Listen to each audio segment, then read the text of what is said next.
Všetky nasledujúce videá sú nasnímané objektívom s veľkým priblížením. Je možné na plochej Zemi vidieť niečo také? Prečo vidíme ostrú líniu medzi hladinou mora a atmosférou? Ako je možné, že vidíme vrchol posledných vln? Nemal by na plochej Zemi horizont aj po priblížení postupne miznúť tak, že splynie s atmosférou, ako to vidíme na tejto fotografii? Prečo nedovidíme ďalej? Prečo nevidíme vzdialenejšie vlny?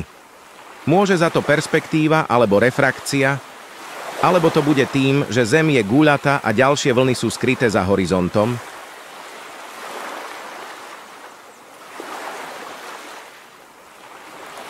Nebudú to posledné viditeľné vlny na vrchole horizontu, za ktorými horizont už začína klesať?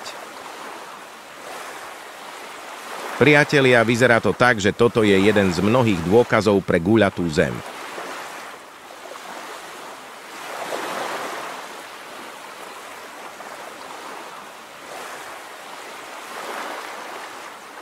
Vidíme posledné viditeľné vlny na vrchole morského horizontu.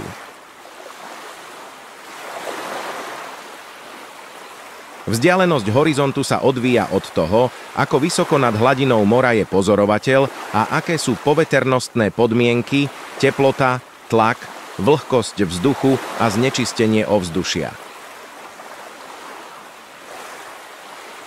Vrchol morského horizontu – to sú najvzdialenejšie vlny, ktoré na hladine mora vidíme.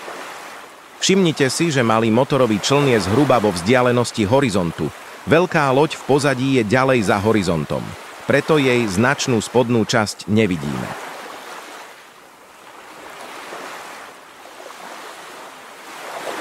Teraz si pustíme záber z drónu, ktorý vzlietne z 2 metrov nad úrovňou mora do výšky 370 metrov. Môžete vidieť, že plavidlá v pozadí sú zhruba na úrovni viditeľného horizontu.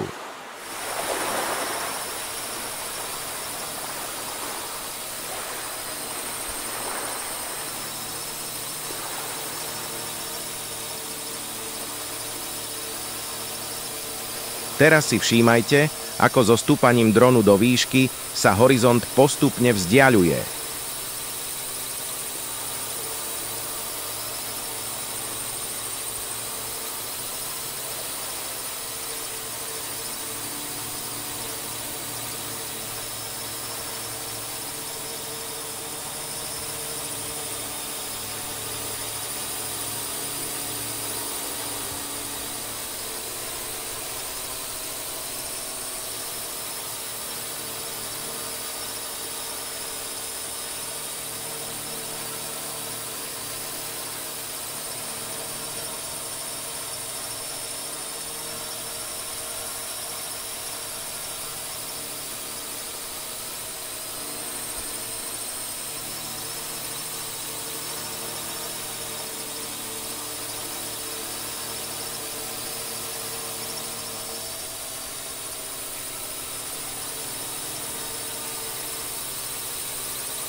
Dosiahli sme výšku 370 metrov nad hladinou mora. Vidíme, o koľko sa viditeľný horizont posunul.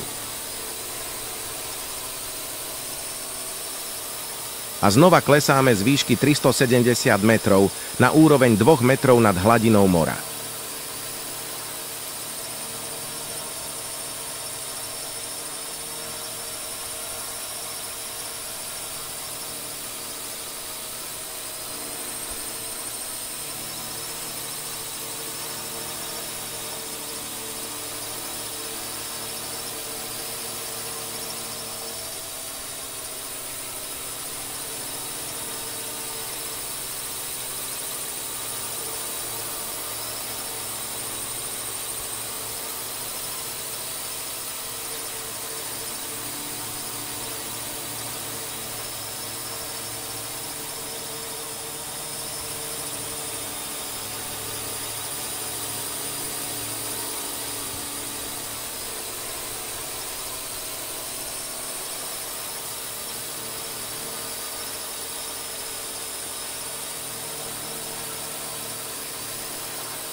Priatelia, nedajte sa oklamať tými, ktorí tvrdia, že tvar zeme sa dá odvodiť z biblického textu.